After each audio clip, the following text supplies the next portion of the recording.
নমস্কাৰ J learning এটিটিউডলৈ স্বাগতম জনাইছোঁ। আজি আমি আলোচনা কৰিম কাৰেক্ট টেন্সৰ বিষয়ে। গোটেইখিনি প্ৰশ্ন মেট্ৰিকত অহা প্ৰশ্ন সকলোৱে চাওঁ বুলি আশা ৰাখিলোঁ। অহা পৰীক্ষাৰ কাৰণে খুবেই ইম্পৰ্টেণ্ট হ'ব। প্ৰথম প্ৰশ্ন, আই ৰাইট দিছ লেটাৰ চিন্স মৰ্ণিং। উত্তৰ, I have been writing this letter since morning. HSLC পৰীক্ষাত 1996 চনত আহিছিল।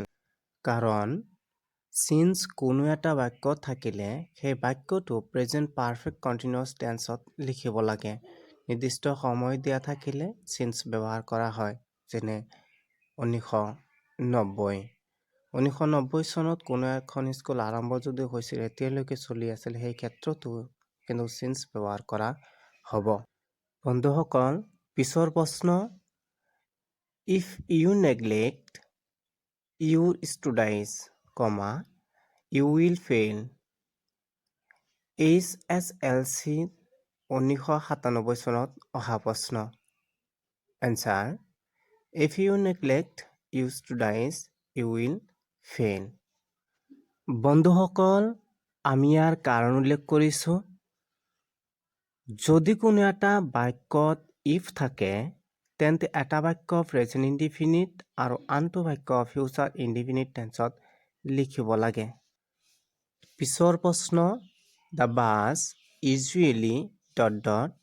here at 6 o'clock. HSLC 1997 চনত অহা প্ৰশ্ন। উত্তৰ, the bus usually arrives here at 6 o'clock. ইয়াৰ কাৰণ, always, usually, every day, every night, every year, often, normally, sometimes, seldom, never, first. এনেকুৱা শব্দবোৰ কোনো এটা বাক্যত থাকিলে সচৰাচৰ সেই বাক্যটো প্ৰেজেণ্ট ইনডিফিনিট টেন্সত লিখিব লাগে। বন্ধুসকল, যদি আপোনালোকৰ ভিডিঅ'টো ভাল লাগিছে, নিশ্চয় এটা কমেণ্ট, ছাবস্ক্ৰাইব, লাইক কৰিব। পিছৰ প্ৰশ্ন, when he entered my room, I ... write a letter.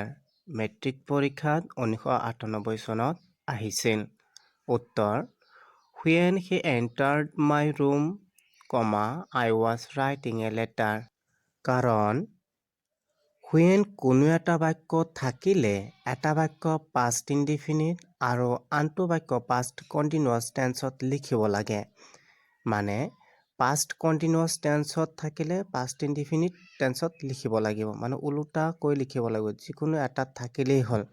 যদি পাষ্ট ইনডিফিনিট থাকে পাষ্ট কণ্টিনিউৱাছত লিখিব, যদি পাষ্ট কণ্টিনিউৱাছ থাকে পাষ্ট ইনডিফিনিট লিখিলেই বাক্যটো শুদ্ধ হ'ব।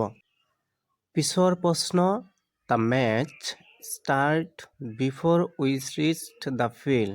মেট্ৰিক পৰীক্ষাত 1998 চনত আহিছিল। উত্তৰ, the match had started before we reached the field. কাৰণ কোনো এটা বাক্যত বিফৰ আৰু আফটাৰ থাকিলে বাক্যটো পাষ্ট ইনডিফিনিট আৰু পাষ্ট পাৰফেক্ট টেন্সত লিখিব লাগে। বন্ধুসকল, ছাৰ বাইদেউসকল, এতিয়ালৈকে ভিডিঅ'খন চাই থকাৰ বাবে অশেষ ধন্যবাদ জনাইছোঁ। পিছৰ প্ৰশ্ন, it is time you ... go home. উত্তৰ, it is time you went home. বন্ধুসকল, নিশ্চয় মন দিব, ইট ইজ টাইমৰে বাক্য আৰম্ভ হ'লে সদায় পাষ্ট ইনডিফিনিট টেন্সত ব্যৱহাৰ কৰিব লাগে। পিছৰ প্ৰশ্ন, I shall wait here until he ... back come.